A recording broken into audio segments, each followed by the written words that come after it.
everyone. This is Dr. Shirin Tofai. We are here on yet another Tuesday for Hernia Talk Tuesdays. As you know, we do this as an avenue to kind of help all our patients get some of their questions answered with the experts in the field. Today, I have the very honorable Dr. Paul Turek. Dr. Turek is a board-certified urologist, and he runs the Turek Clinic, which has 2 clinics as far as I know. Maybe you have more, Dr. Turek will let you know, in Northern California and Southern California. And I'm in Southern California. I have the privilege of working with him. You can follow him on Instagram at Dr. Paul Turek. So can everyone please welcome Dr. Turek. Hi, Paul. Hi, how are you, Sharon? Good. Thanks so much for the most honorable. You are the most honorable. You really are. So it's a pleasure.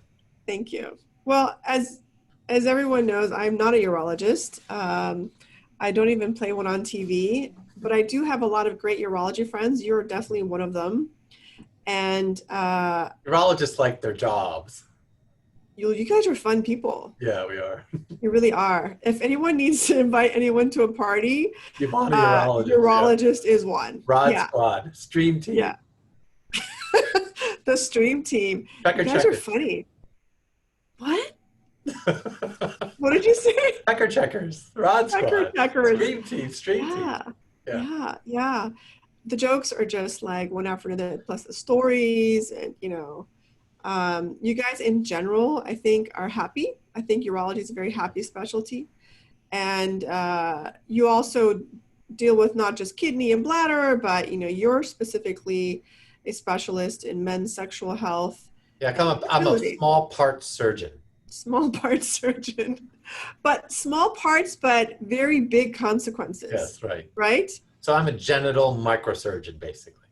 Yeah, so maybe you can explain a little bit of how you got there and what you do, because it's very, very unique. Yeah. I have a very niche practice, but yours is super niche as well. Yeah, I'd say, so I went from college to medical school and then I liked medicine and I liked surgery. So I thought, well, maybe I'll be a general surgeon, which is very noble, as you know. And then I realized a lot of the general surgeons weren't really happy people, and they were there all the time. And then I saw some microsurgery, which is very delicate stuff that's under a microscope, and you have to have a certain skill set. Like if you have a tremor, you can't do it. And then I was in general surgery thinking, well, I really like the urologists. So I went into urology instead of general surgery, which was my original goal. And then I discovered I had a gift. So my hands were very capable of doing wondrous things. And one of my marks was the Surgeon General Everett Koop, was a general surgeon in Philadelphia. And Everett Koop, he was a big time.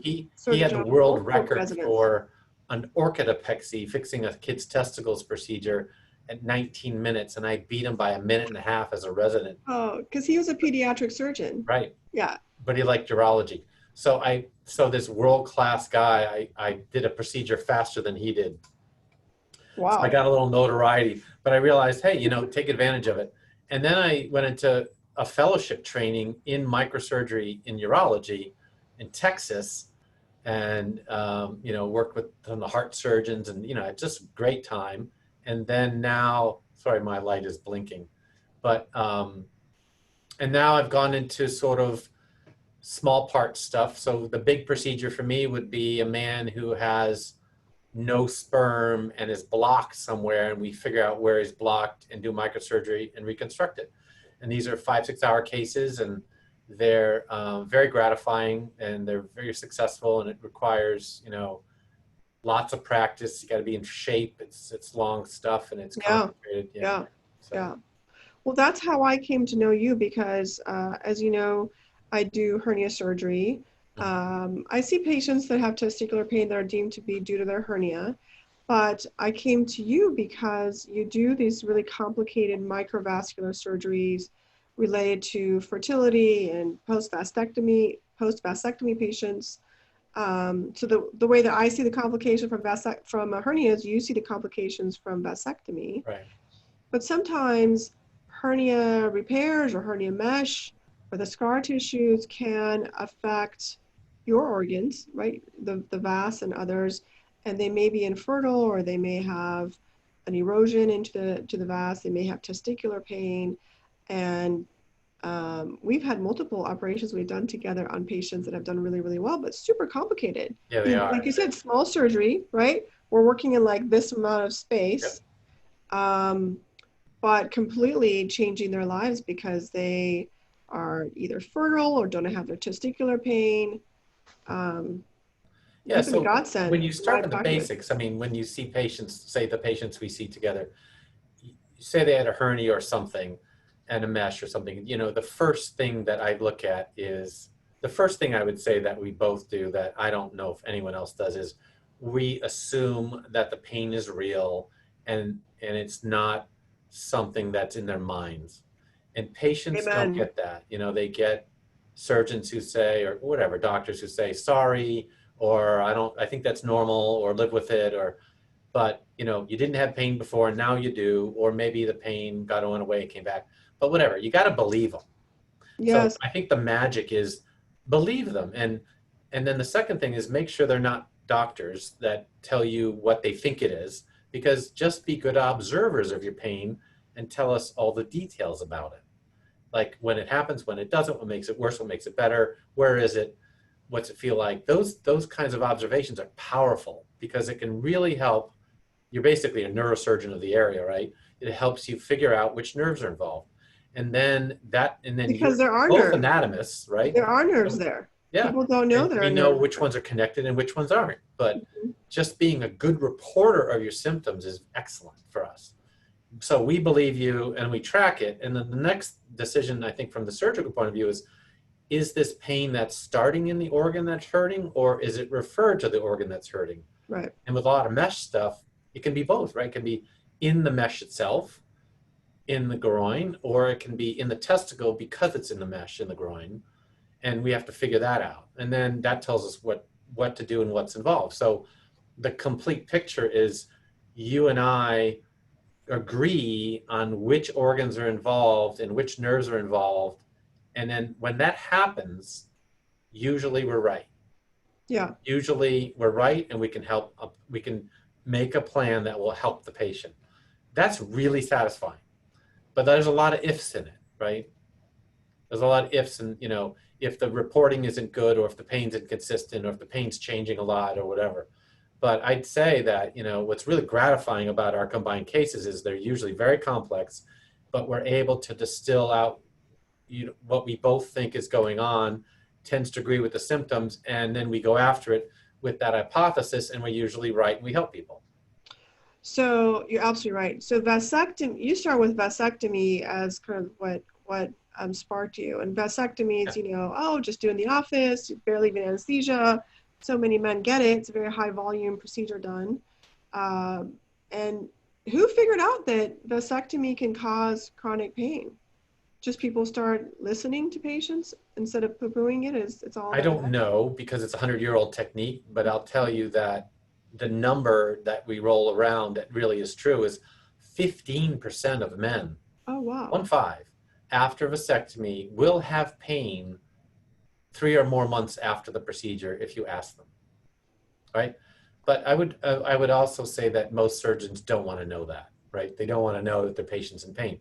I did the same thing as I just explained. I said, I trust that you have pain, and my vasectomy right now is so finely tuned from all the experience of other vasectomists coming to me, because I listen to them, that I would call it pain free. I mean, I have a 1% chance of pain within a month, a 1 in 500, there's 4 kinds of pain. I had to figure that out. But there's like a 1% chance you're going to have pain after a month of this procedure. It's so dialed in. But I learned so much over 20 years from handling the pain, post-vasectomy pain, from other surgeons who couldn't get the care they needed, right? Yeah. And for instance, do it high. Don't do it Yeah. low, do it high, because the system gets congested. And if you have more room to decongest it, there'll be less pain. Mm. And the other thing is, and this is probably something is like, if a man is really nervous and it doesn't look like it's going to go very easily, do it under sedation, because you can't violate a man. It's like the mouth. I mean, there's two really sensitive areas of the body, and you don't mess with the genitals of a guy, and it can't go wrong. It's sort of like a performance. It has to go well. And if you think it's not going to go well, I wouldn't do it. I would back off into local and say, let's do it under sedation. Think of like A Few Good Men, right? Jack Nicholson's the general and on the stand, and Tom Cruise is going to go up and he's going to make him commit guilty. The guy's guilty, whatever. He pulled the order, but his team, Tom Cruise's young lawyer, his team says, who Demi Moore, if you can't take him down, don't go there because you're gonna die, right? And it's the same thing with this kind of thing. Is you gotta, if you think it's not going to go well, then don't do it, because that starts this whole interplay of disfigurement and bother, and it's really post-traumatic stress.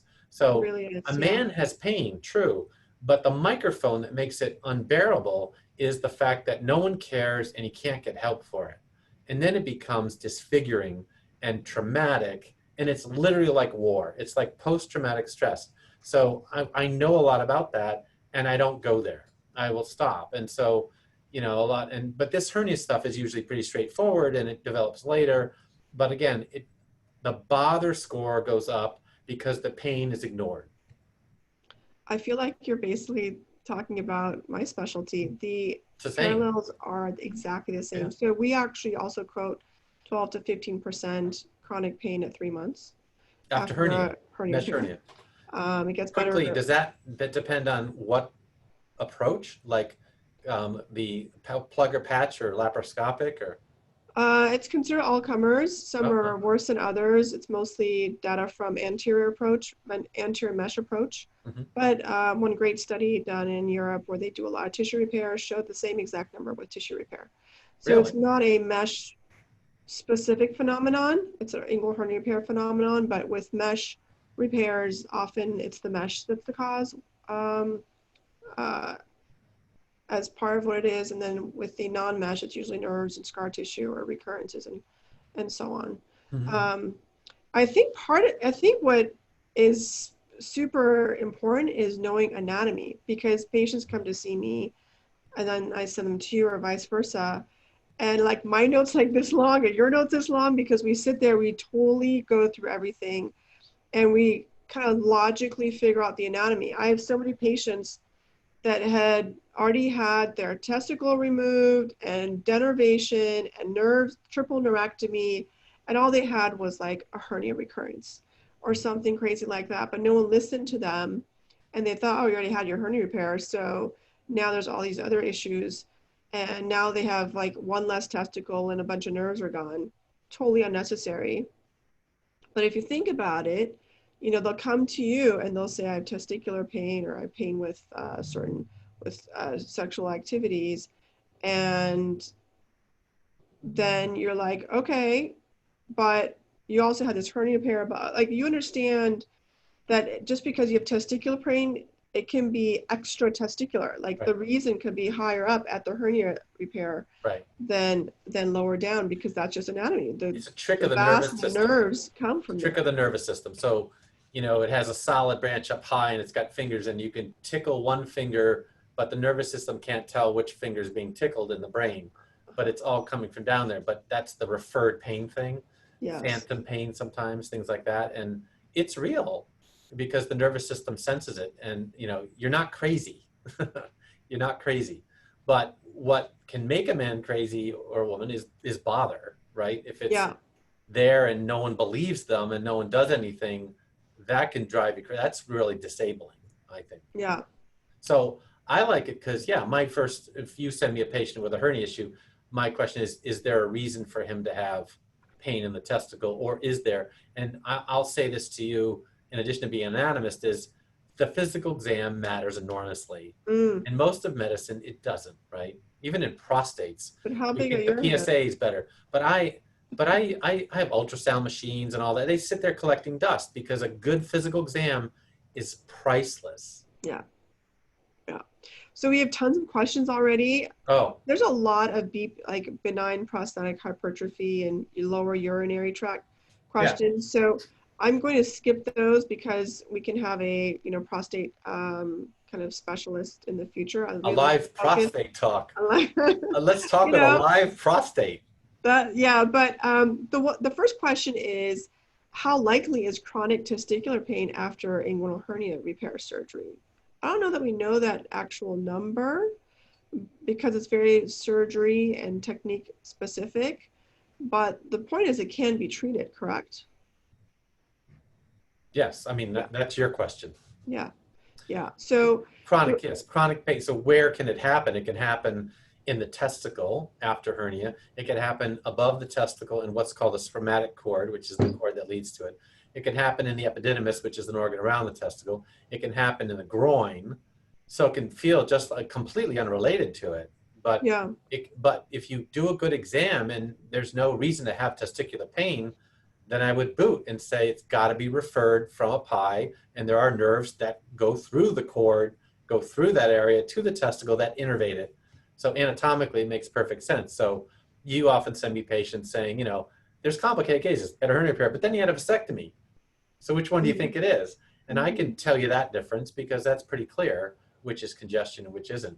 And we've done cases like that where we've, done removed organs that aren't whole organs that help out. But that's pretty fundamental, I think. You can pretty much, and the mechanism you can explain, right? Which is the cord is wrapped and trapped, and a lot of these hernia repairs are compressive, and if they're mesh, they can compress over time.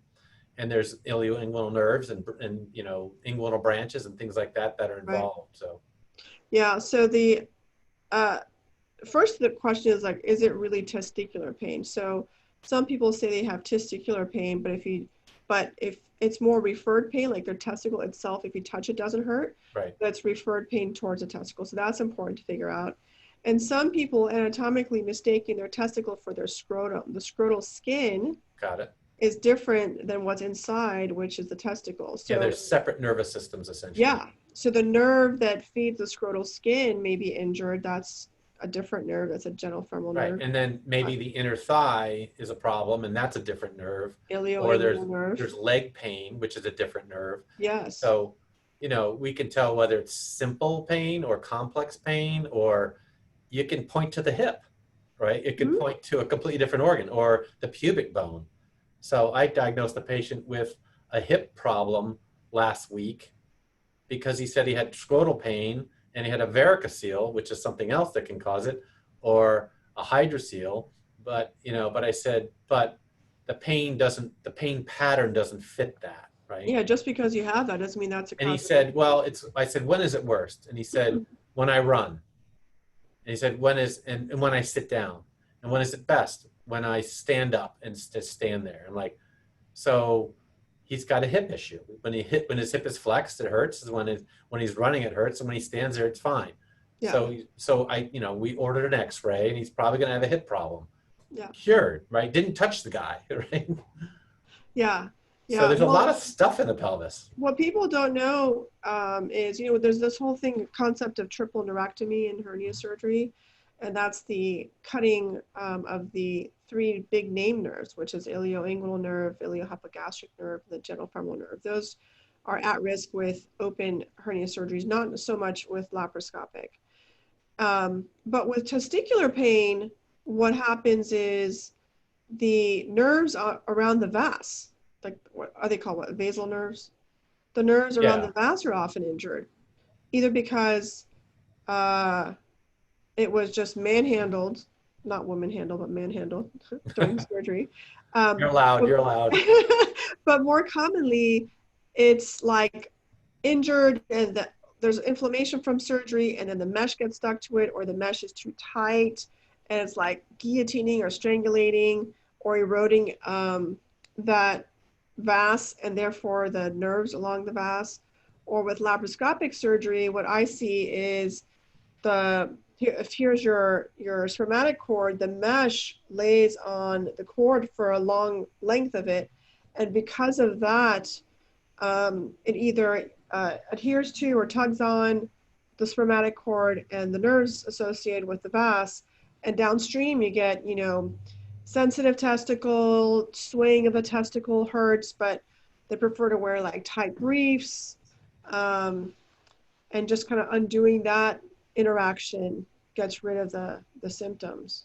Yeah, I think another big component of the evaluation is the character, quality, et Hmm. cetera, of the pain. Yeah. So, doc, I have a low grade pressure-like sensitivity in my left testicle, Uh-huh. and it never gets worse. It never goes anywhere else, but it bothers me.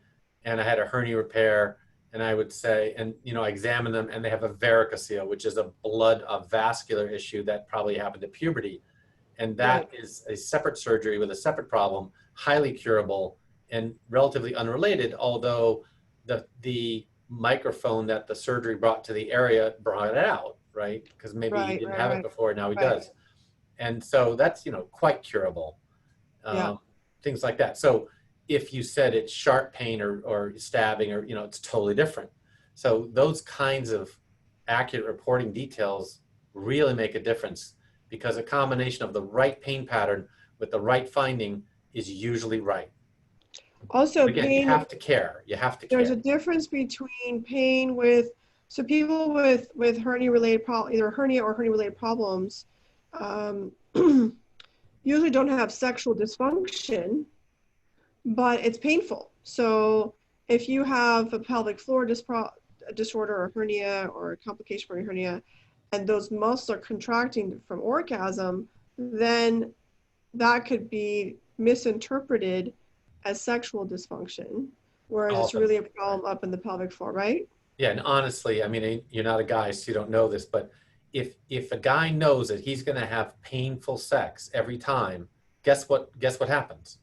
Not He gonna happen. doesn't get good erections and he doesn't Yeah, want sex. And yeah, then he feels, then he's got this problem because he wants to have sex, but he knows it's going to hurt every time he does. And exactly. it's just this weird catch-22 conundrum where you end up having wild sexual dysfunction and the relationship's a mess, and you're like, you have no idea what to do about it. Yeah, and then the other one is, I always ask, is if they have pain with ejaculation, because that Very, yeah. implies some obstruction within the vas which carries the sperm. Is that correct? It I would can. say within the reproductive tract. Yeah, you're really Oh, within limiting the it reproductive to tract. the reproductive tract because Okay. they share a tube, the urethra, with ejaculate and urine, but Right. they separate. With ejaculation is different. So the number one place to look for post-ejaculate pain is the prostate for ejaculatory duct obstruction. Very simply done with an ultrasound. Not a fun ultrasound, like 2 fingers up your butt for 20 minutes, but Right. if you're good at it, very simple to figure out if that's the issue. And man, I have to say, I've had a lot of post-ejaculatory pain, guys coming in after 10 years and 10 doctors and being called prostatitis and inguinal this and inguinal that. Yes. And I do an ultrasound, I figure it out, treat it, and bam, cure. Yeah. Now, ejaculatory duct obstruction, which is kind of unusual, can also refer to both testicles. It is unusual. Oh, So it can, right. or We one had side or one. the other. We had So one together. yeah, so you start out with, one-sided groin pain in a man with a hernia, but the pain only occurs after ejaculation. It may not be the hernia at all. It may be ejaculatory duct obstruction referring to that Yeah. side. So yeah, we've picked that up a couple times, and that's a very important distinction. But So it's the a, it, pain, the character yeah, of the pain is everything. yeah, absolutely. And I think as someone who really cares to listen to your story and then also knows their anatomy really well, can help dissect out the little intricacies of what specifically causes pain. Here's a question that was asked earlier. I'll share the screen with you so you can see it's related to that is, can a hernia repair complication affect my sexual function? Just to clarify, there are no nerves that I get next to that in any way affects sexual function directly. You would agree with that, right? Right. But the answer to the question is yes. Yes, But it's because, not nerve related. It's the got whole it. story of I'm worried or I'm in pain, and I'm worried that if I have sex, the pain or something will get worse, I'll break something. and therefore you get a secondary stress-related erectile dysfunction or sexual dysfunction. Very common. And just to clarify, because this question comes up often, fixing that complication, so revisional surgery, also does not affect any of those nerves that would dictate function, correct? Either erection or ejaculation are unrelated. So sometimes I have patients that have penile tip burning or pain. What is that from? So, good one. Penile tip, I think about something in the midline. So something in the urethra, the penis, the urethra, the prostate, the bladder, or go backwards, spine, or pelvis. There's something in the midline going on. So so typically a kidney stone can do it if it's sort of low, but typically penile tip pain without anything at the penile tip could probably be prostatitis or a bladder stone or something, but you got to look down the midline, a slip disc, something. Got it.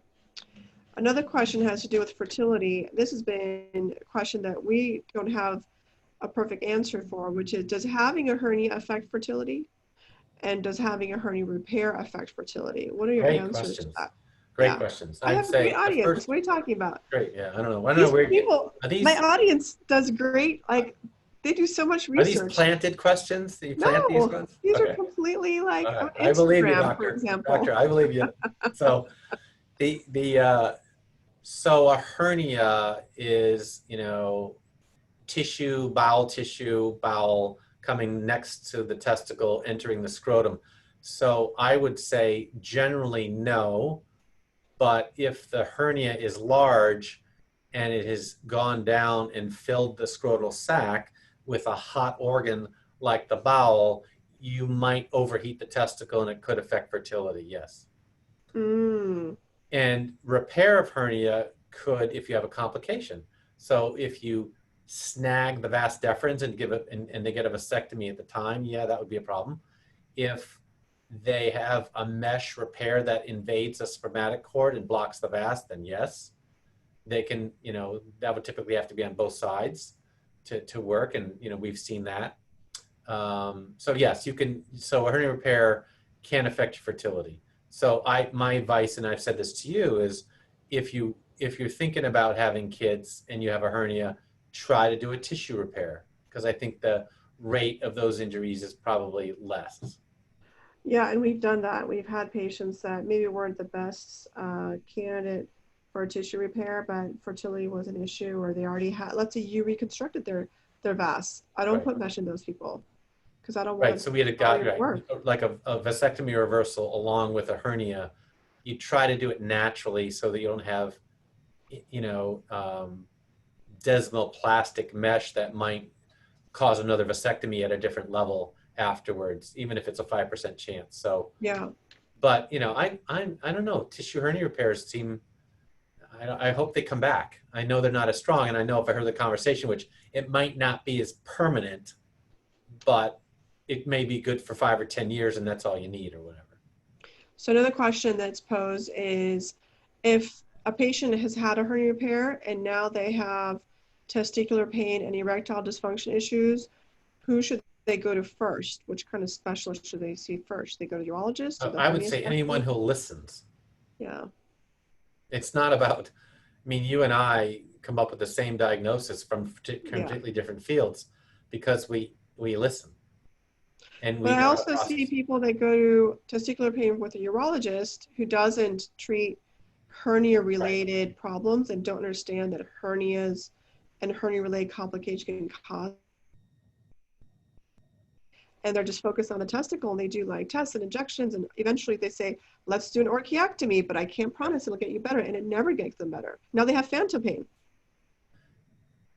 Right. So I'd say if it's a hernia, I'd probably start with a hernia specialist, because most people aren't as critical as you, and most people don't want to reoperate on the hernia. And I'd like them to just say, it's probably due to the mesh, and it's a problem, and maybe you should go to an expert, if they don't want to do it. But at least acknowledge that it exists and it's possible, and the patient has some hope. That's Yeah, the problem. They're being totally. told, I don't know, or whatever. And it's Or it's just all in your sad. head. It can't be like it never happens. I've never Right. seen that I've before. never seen it. The classic. You never see. That's actually a joke in our office. If when my nurse does the intake, Belle, I, Nurse Belle I was does the just, intake. I was just on the street corner hanging out. Nurse Belle takes intake. She comes back. She's like, "I've never seen this before." But because she gets the intake, and the patient says, "I went and saw my doctor, and they said they've never seen this before, or they had surgery. They Right. went back to their surgeon. I've never seen this before." And that sometimes is almost like, and therefore it doesn't exist. Exactly, and it's not what it means. It means I haven't seen it before, but of Yeah. course my experience is limited and I'm not very good at this, and so maybe you should go to someone else. I mean, everyone chooses what they want to do. And my role is a different role than the average general surgeon, you Right. know? Um, so I would say if you have had hernia repair and then since the hernia repair you have new testicular pain or erectile dysfunction, I would see the hernia specialist and the urologist, maybe the hernia specialist first. But you could always have like a varicocele or a hydrocele or somatic cord Right, cyst or something a like that. coincidental condition that bothers you. Epididymal cyst. I'm trying to act like I'm a urologist now. But I'll tell you this, Sharon, I don't Yeah. think there's a duo like us anywhere else in America. I know a lot of hernia surgeons, and yeah, I don't know anyone who has a duo like we do. I didn't So, even have a duo like us until I met you. I was like winging it with our other urologists, but I mean, you've completely transformed what I can offer my patients. I'm saying this honestly. yeah. It's been a godsend. I really love that there's someone like you. Like when I was first introduced to you You from thought, a oh, mutual another friend, urologist. yes, who's lovely. Maybe I'll have him on it as a guest. We can talk about all the prostate problems, um, questions that are being asked about the prostate. But I was like, really? That's awesome. And he's like, no, this is like, he's like number one in the world. He's like world renowned. This is what he does. And my concern was that I would come to you and you'd be like, yeah, that's not what I do. Like, that's too complicated. Like that's like, cause that's what I see is I go to people that I think would be able to help me in their own specialty. And they're like, I don't want to deal with that. Too complicated. And you were like, yes, let's do it. Let's take care of these patients and figure out these puzzles. And a lot of doctors don't want to figure out puzzles. They really don't. Most do not. Most. Yeah. So the other And our thing that healthcare system, I'm sorry, is not made for that's true. doctors like us that want to spend the time No, into it. That's part of the it's problem. made for an insurance 11-minute visit and get what you can get done. And Yeah, it's made for not listening. yeah, yeah. That's So the problem. the other thing that's really unique is, and this, we had a case like this last week where you saw a patient and you sent over some notes about his history, but you didn't tell me what you thought. You just said, I have a Sorry. guy with this. Tell me what you Yeah, think. And I had to come up with it on my own. And you came up with it, and I think we talked, and you said, yeah, that's what I found too. So yeah, it was, yeah, we literally agreed after that, but you don't lead me on and you don't tell me what you found. And that's really unique because that, if we come up with the same diagnosis with that approach, it's got to be right. yeah, It's yeah. got to be right. I agree. I agree. So that's really unique. I can't imagine there's another duo in America like this. I can't, honestly. I know a lot of general Yeah, surgeons. Wonder Twins. We're like the Wonder Twins. Yeah. So when you say to the fans, if you say to them, go see a general surgeon and then see a urologist, they're not going to get this. They're going to No, I get, know. I haven't But I seen mean, not this. I every, haven't you seen can this. see every single patient in the world. But I understand people's limitations. I Right. offer, so that's a good segue because we have a patient, a question, which is there a doctor on the East Coast like Dr. Turek with this type of pain knowledge that can be recommended? Right now it's hard for those of us on the East Coast to come to see you guys. So I offer what's called online consultation. They call my office. They know this is not going to be a live one-on-one doctor-patient relationship. But I'm here to help because maybe people can't, even during now, COVID, they're not going to be able to travel as Right. easily as before. So they send me a full packet. It's like all their images and their op reports and their history. And we have a questionnaire they fill out. I go through it like a detective, and then I type along report to them of how I interpret things and what I think is the next step. And if based on that, like, okay, now maybe you can help me and I'll come and see you.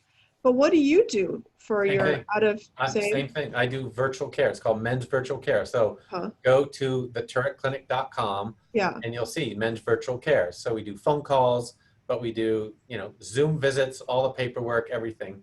I would probably say, you could tell them okay, I have an opinion of what this is. Let's run it by Turek, do the same thing with Turek. And then we could do the same thing. What we're missing is a physical exam, which Yes. ultimately would be important.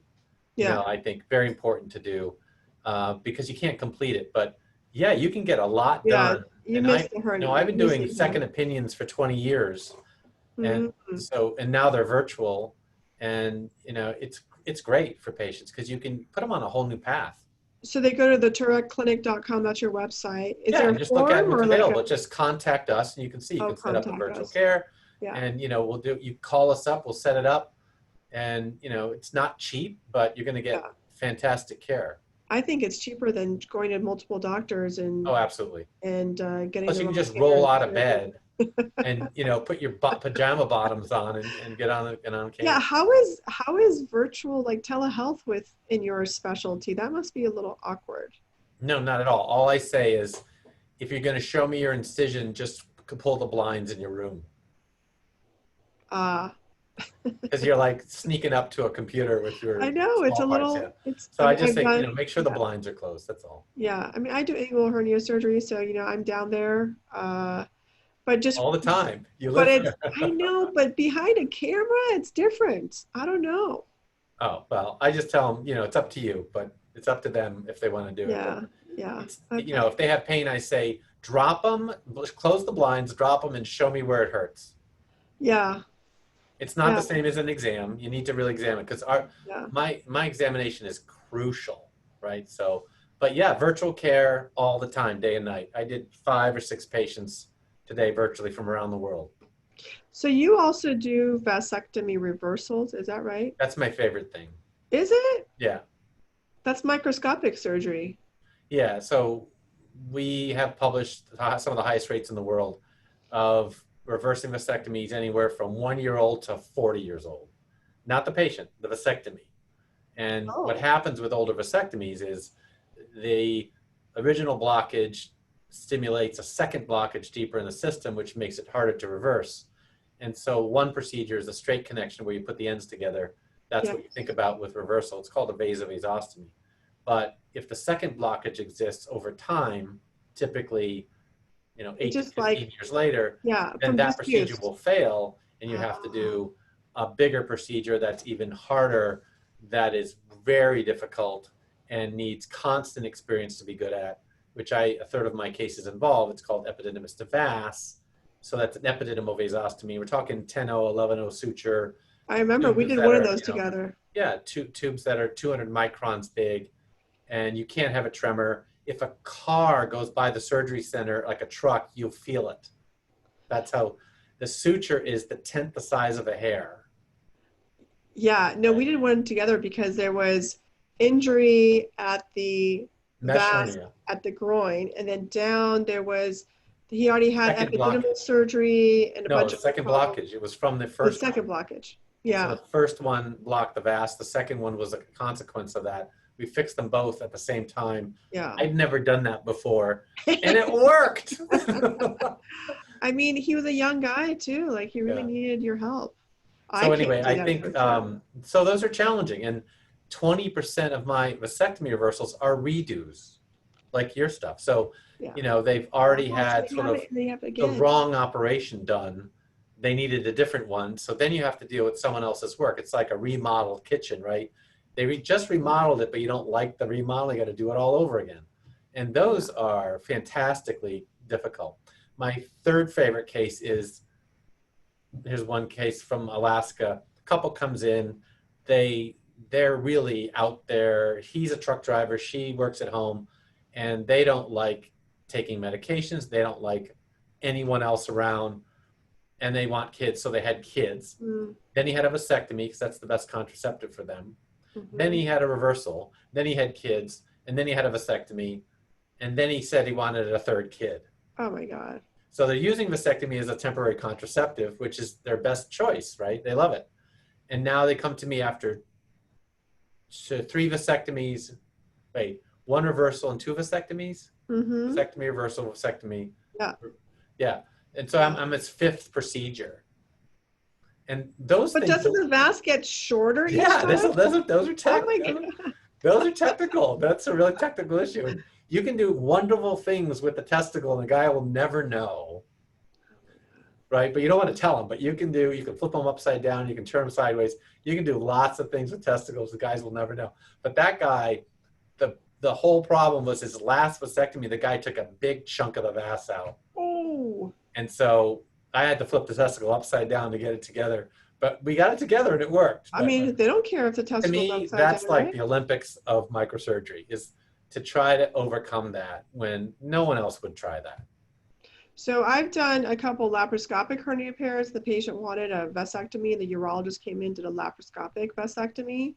But you can't reverse those because that's intra-abdominal.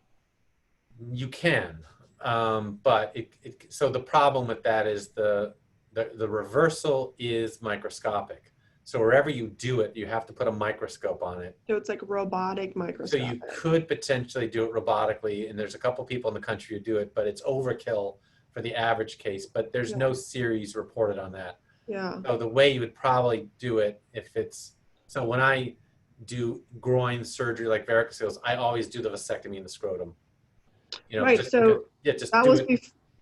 that was before I knew you, and I think I mentioned to you, and you said, "Oh yeah, reversal is going to be really difficult with So you those. have Maybe to not the get, best idea." if it's deep laparoscopic, you have to laparoscopically harvest the vas, push it into the groin, and secure it there with a suture or something, and then do your anastomosis in the groin with a microscope, traditionally, and then let it go back into the abdomen afterwards. That's the best way. Yeah. You also deal with people that have had orchiectomies, right? Don't you? Yeah, I'm the inventor of the testis implant. Okay, you have to explain what that is. You know how breasts have implants and prostheses? Right. Yeah, well, I'm the guy who invented the artificial testicle, the implant. So breast implants come in different sizes and they're silicone based. Yeah. Or water based, saline based. Yeah. Same with yours? Yeah. Different sizes? They don't work, right? Right. That's different research. Cosmetic. We're trying to make sperm from skin. That's a different artificial testicle. But this one, the story is that for 50 years, people were putting rocks and rubber balls and everything in the scrotum to replace missing testicles from cancer or from undescended testicles. And then it all fell apart with the breast implant scare in the 80s because silicone was thought to migrate and cause autoimmune disease and cancer in breasts. And that stopped everything. So everything was pulled off the market. And then there was this period like after a wave crashes where nothing is happening. Then a man decided, since they're available there are nudicles available for dogs, that he would ask a urologist to put a nudicle in that his dog would have gotten instead in him. And the FDA heard about it and said, "You do that, doctor, and we're going to shut you down. That's not approved for men." And so a big hoopla came out as I was working on replacing the implant with a saline-filled, silicone-shelled implant with Mentor in the 90s. And we're into this, and I went on, the news. I'm like, and to the guy, I said, he's right. I mean, this isn't approved for men. And I told the community, I said, we're ignoring this population of men. This is something we need to handle, and I'm working on it. Right. So we got the first FDA-approved testicle implant on the market that definitely showed no cancer and no autoimmune disease and no problems. It never did. And it took about, 14 centers, including Harvard, to do a randomized trial over about 6 years. And they threatened to, stop funding it, the company. And I said, you can't. This is not about, it's kind of considered a cosmetic. Well, what do they call it? It's an orphan product because it's not a big market. So it's not like breast implants. It doesn't make a lot of money. It's not really worth it for them to study it. They don't know if they want to do it. And I said, you got to do it for the sake of men. because the paper showed that we published on this trial that it's not simply cosmetic. Oh. So men's quality of life get better, their self-esteem scores go up, everything improves. It's not simply cosmetic. Now, here's the kicker. Jane's Law says that if a woman has breast cancer, you have to discuss Reconstruction. restoring the breast at the same Right. time. Yeah. Whether they choose to do it or not is separate, but it has to be discussed and offered, and insurance covers it. So Correct. if you take the breast out and you put an implant in, they don't miss a beat, right? Correct. You know, there's no Jane's Law for men for testicles. It should be John's Law. Well, I have a guy named Bo in San Diego, and I said, you are the Jane, you are the Bo of Jane's Law. So he's that so makes sense. pissed. Sure. He's so pissed that insurance doesn't cover testis implants that I said, let's go to Washington. So I'm a board of directors of Men's Health Network in Boston. They heard about it. He's really well spoken. And I said, you are the guy. You are the Bo's Law guy. So I think we're going to get it passed so that it's covered by insurance at least. Yeah. No, that It's totally so makes silly. sense. It totally makes sense. Why would anyone fight that? I mean, it's a great story. It's going to take my whole career to get it approved, but it's worth it. It's worth it. I want to read this. This is a comment that's made by one of our frequent online people, but it just kind of goes to show what's going on. So, hello, doctors. This one is Hi. right up my alley. This one is right up my alley, and I could not miss it. I need to just get in my RV here in Columbus and drive out Route 66 and see you both. Oh, LOL. sweet. That's the way to go. Right? That is the way to do it. I love Route 66. Not knowing what is causing the aching pain in my left testicle is driving me a little batty, and I agree with Dr. Turek. He hit that on the head. I just hope it doesn't last my whole life. It's not awful, just worrisome, annoying, and occasionally startling. The bother. What? The bother score. Yeah. I was doing the ridiculous adductor exercises when I felt it happen, like a squirt feeling. It hurts directly on the left side of the testicle and a little as the cord exits higher up, with pressure mostly. Not really much otherwise, so it's bearable. Sometimes just brushing it hurts, but usually the more pressure, the more pain, but only on the left side. For instance, when I sit and the inseam of the pants compress on it, that can be pretty startling. Maybe it will go away eventually. Maybe I should not think about it. I just have no idea. Wish I were there. Hence, I might drive out. Wish I were you. I'd love to see it. Send a postcard. I'd love to see the Route 66 trip. Yeah. So, that sounds to me like either epididymitis, a hernia, or a varicocele. I don't know if he had a hernia repair or not. I don't know what the story is, but it's a classic varicocele. So I would ask him, if you lie down. Sorry, you said this is a classic varicocele? Or a hernia or epididymitis, yeah. Okay, got it. So I have a pain tool I give everybody, and I can usually read the pain tool and figure it out. But I would say this, if it's not, say if 10 is the worst pain you've ever had, and 1, if it's running 1 to 3, discomfort, pressure, localized, never gets worse, never goes anywhere else, and it goes away in the morning before you wake up when you lie down, then it's a varicocele. Very treatable. 95% chance you can get rid of it. So, right? Cool. So varicocele is a gravitational pain. So while you're standing or with activity, it'll hurt, sort of like a hernia, but you can't reproduce it like a hernia. If you push on it, sometimes hernias hurt. You can't reproduce it. Then it's probably, and it goes away in the morning when gravity goes away all night. Then it's a classic varicocele. Okay, so there's been no hernia repair on that side. Now, doesn't an ultrasound just rule out varicocele? Isn't that the No, fastest way? ultrasounds are terrible. It depends on the user. Oh, really? No, they don't know how to pick up varicoceles. Really? Yep. So how do you diagnose a varicocele? So varicoceles mean there's reverse flow of blood in the system. Okay. And so you have to show that. And an exam can show it if you have them bear down. But typically the ultrasound will say there's veins there. The veins have to be 3 millimeters or more in size. So they have to measure them. And then they put the Doppler on it and they have the guy bear down. And if the blood flow in that vein is going north to the testicle and alters direction and starts going south, then you have a varicocele. So it's a demonstration of reverse flow through a venous system. That is the classic definition. That's and good you to can know. do it. When I do ultrasounds, that's what I do. but I have to do them. I can't train a radiologist to take 20, 30 minutes to do this very particular reverse flow thing. Yeah. So Well, I they'll say think, there's blood flow. What radiologists like is they want to make sure it's not twisted or there's a mass in it. And that's all they really care correct. about. Other than that, they're And they like, that's do my with the job. patient laying flat. You can do it flat if you have them bear down. You got to teach them how to bear down and push down.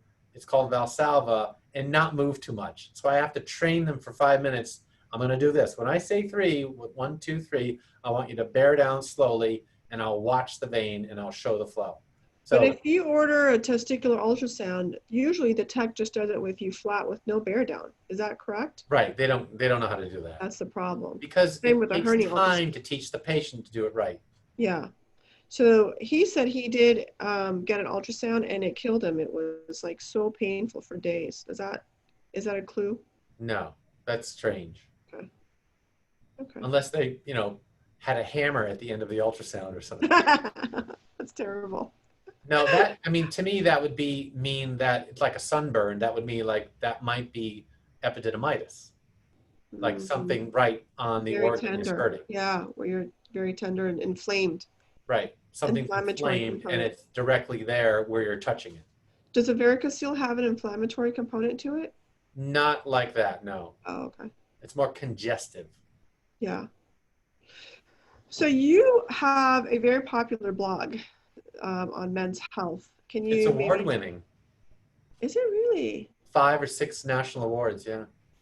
Well, I read it every so often because I'm just amazed that with everything you do, you have the time to do a pretty nice blog on a very regular basis. Mm-hmm. There's 600 And posts. It's been 12 years. Weekly, wow. it was weekly for 11 years, and I wrote every single one of them. Well, except for some guest blogs. And maybe tell the audience how they can get involved in your blog. Yeah, so you can go to turekonmenshealth.com and just sign up for it, and they'll get sent to you. It's free? Yeah, it's free. Yep. And what kind of things do you discuss on your blog? So anything men's health related, men will learn more about themselves in this blog than anywhere else in the world. It's about typical male behavior. It's about celebrating men. It tends to be very upbeat about men. I think men are getting beat up right now. The Me Too movement. Are a little bit, yeah. And this has always been. You gotta stop abusing women. That's why. Okay. All right. I guess we'll do that. I'm just kidding. But I think it's always been very celebratory. You learn something about yourself in 4 minutes, and I'll put the primary literature in there. Like, for instance, the recent one is, I'm now convinced that pot use is a risk factor for testis cancer. So we blogged about it 10 years ago. Because I'm a very good reader of the literature as a professor, and I've written 200 papers. So I'm on editorial boards of 20 journals. So I know how to read a paper, and I know if it's real or not, and I know if it's going to be real. So the blog tends to be truth. I tend to write about the truth. I don't like fashion. Yeah. So I wrote about my worry about pot use and testis cancer risk 10 years ago, and then a nice epidemiology study confirmed it for me. So, one question is, when does fact become fact? When does theory become fact? But that's a recent one on testis cancer that, I'm finally convinced, and I'm going to stick with it. I bet you in 10 years that'll be true. That's what the blog goes after. It's the truth behind everything. Wow. And so it's fun. Yeah, I love it. I think it's great what you do. We're almost running out of time, but we have one really long but relevant question. So I'd like to be able to answer this for our viewers. So this patient has been dealing with topside and backside testicular pain on the left for 20 years.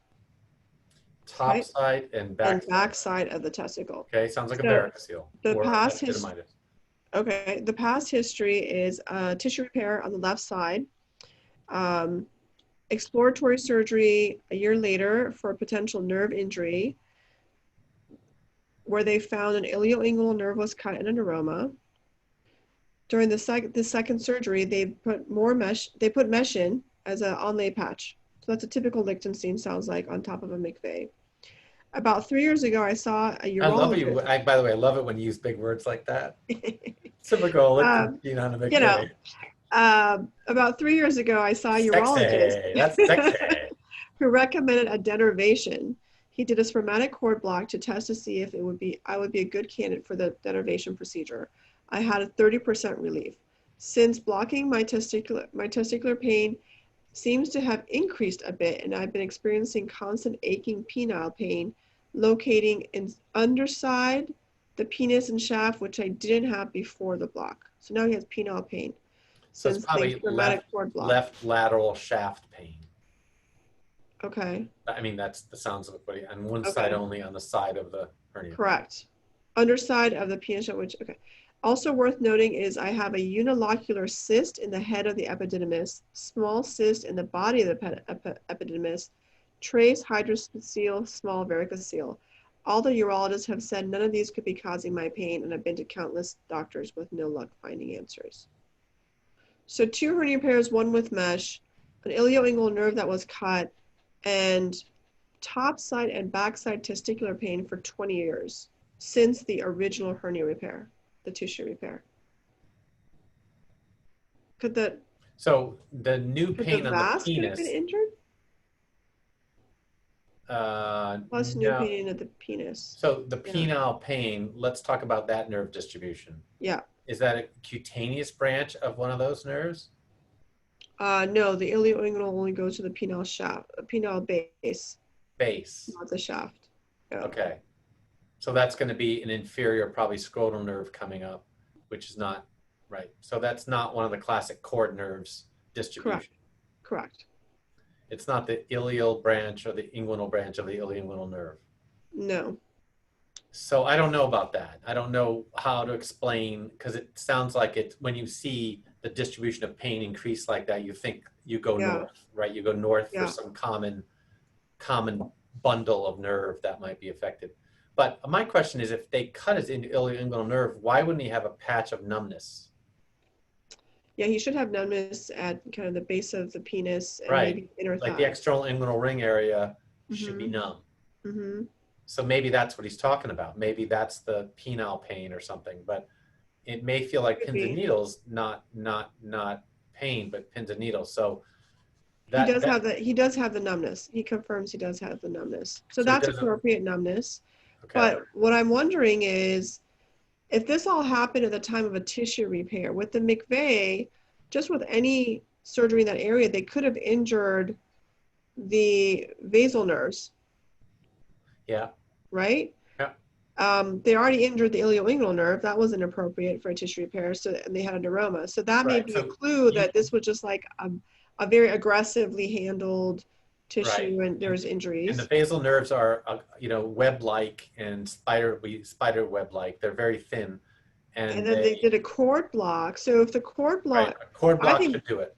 But they got 30% relief. So I wonder if the cord block was done too low. I do it way up at the groin crease. So I would say the fact that he got any relief for the cord block implies some nerve involvement. Okay. And it could just been an inadequate block. I mean, it could have been a poorly done block. Correct. So I would recommend repeating the cord block higher up, closer to the hernia repair. Maybe add some steroids to it. Okay. It says the block was done high at the site of the incision and low. Yeah, low would make sense. At the site of the incision is also too high because you don't know where the cord is in relation. You have to do a ilioinguinal block at the crest area, a really formal one. Yes. Above and below the fascia, right? Yes. So you got it. That's highly expert. I do those, but those are hard to do. Very hard to do. Yeah, iliac crest block. So, and then the spermatic cord denervation. The other question I would want to know is, did the testicular pain change after the mesh was put in? And if not, then this is just like the other thing that can happen, let me tell you, with tissue repairs, this is another reason why tissue repair is not perfect either. Obviously with this patient, he's got all these problems since his tissue repair. Right. It's not not necessarily superior to mesh repair. Sometimes when they do these tissue repairs, they change the angle of the vas. So the vas kind of does one of these things. Instead of going straight, it curves because you change the ring through which you change the position of the ring through Right. which the cord goes The through. trajectory, right? The trajectory, thank you. So if it's curved or You like big folded, words too? I love that big word. I Okay. mean, that just made my night. I'd But normally say path, but you know, right, but trajectories. Could that cause testicular pain? not usually. Not There usually. has to be some compression of the vas, the nerves, the perivasal nerves. And yes, and it would be typically the back of the testicle Yeah. along the like the vas along the back end. Sometimes, and this is a condition I described that nobody seems to know about, you can have vascitis. Yes, that's a very rare but So good question. vascitis, we described the first clinical paper, was inflammation of the vas, and it's Yeah. and here's, you know, I'll take credit for this, but no one ever names anything after me that I invent, so I decided to do it. The Turek The vascitis. Turek I don't know if sign. you want to be known for Turek sign. You grab Turek. the testicle and you pull on it, you tug on it, compared to the other one, and a thick inflamed vas will be uncomfortable. Hurt. Yeah. When you, And that's normally you pull on a testicle, it doesn't hurt. It'll be firmer, and then if you examine them, the vas is like a pencil, not like a, you know, a thick piano wire, or the yes. lead of a pencil. It's as thick as a pencil, Yes. and that is months of anti-inflammatories, and that's how you treat it. So if you Well, look that's what up, happens up north when not up north, higher up. It's more higher up when they do the laparoscopic mesh. You get like a vascitis. That's really yeah, and what's vascitis going on. spreads throughout the whole length of the vas, from the testicle through the pelvis into behind the bladder. It And could so be you an get the autoimmune shooting problem. pain, and you have that feeling of it going up, right? Yeah. But it's I picked up a couple cases in the last month. It was virtual, and I Yeah. said, I need to see you. I examined them within 10 minutes after an hour Yeah. like this, Yeah. virtually. Came in, I said, you've got it. And the guy, I treated him for it virtually, and then he came in, and he was 30% better when he hit the door. Nice. So he also has pain post ejaculation. I wonder if they injured his vas. Can he have an No, obstruction? that's vascitis. Oh, that's vascitis. Vascitis. What's the treatment for that? Steroids? Read the paper. Oh, Search Turek. please search Turek vascitis. Google Turek and vascitis. No, It's the seriously. largest Like, clinical paper published. is it medically or is it medical or surgical? Well, before I wrote the paper, Uh-huh. which was about 10 years ago, the treatment Yeah. was to excise the entire vas deferens from the scrotum into the groin, through the pelvis to the seminal vesicle. That's major surgery. Yeah. Yeah. So my treatment was different. I said, let's do long-term, low-dose anti-inflammatories and non-steroidals like ibuprofen, Motrin, Advil. And if they aren't completely responding, add steroidal anti-inflammatories. And the risk factors are some kind of manipulation of the vas. Vasectomy, inguinal hernia, something is rubbing against it, and it's autoimmune, and it just spreads throughout the length of the tube. And it's painful. It's like having a pipe in there. Okay, well, you heard it from the original The owner. Turek owner of vascitis. That's pretty cool. Yeah. If that's, you know what, I would love it if whoever wrote this reaches out to you and me to either get it treated or to at least let us know if they're able to get that diagnosis confirmed and treated successfully, because that's really lovely if we're able to help this patient on HerniaTalk Live. It's called a telecure. We're going to do our first telecure. When I'm a fertility doctor and I do the telehealth, I often I have telepregnancies. They say, it worked, doctor. They never even saw me. And those count. Those count. This is a telecure. Well, on that note, I would like to thank you very much for your time. Yes. And I hope you have a good evening. I know you worked all day today seeing patients. This will stay on Facebook, and I will also post it on YouTube for anyone to watch, download, rewatch, share, etc. Thank you to Dr. Turek. You've been awesome. Yeah. What did you say? Yeah. Yeah. And I look forward to working with you. I know we have at least one patient coming up together. Yeah, it's great. And you can follow Dr. Turek, and he's at the turekclinic.com. Yeah, I'm a mile from your office now. Brand new space. I know. It is a man cave. You want to see this space. All right, everyone. Thank you, and hope you all stay safe. Until next time. Bye-bye.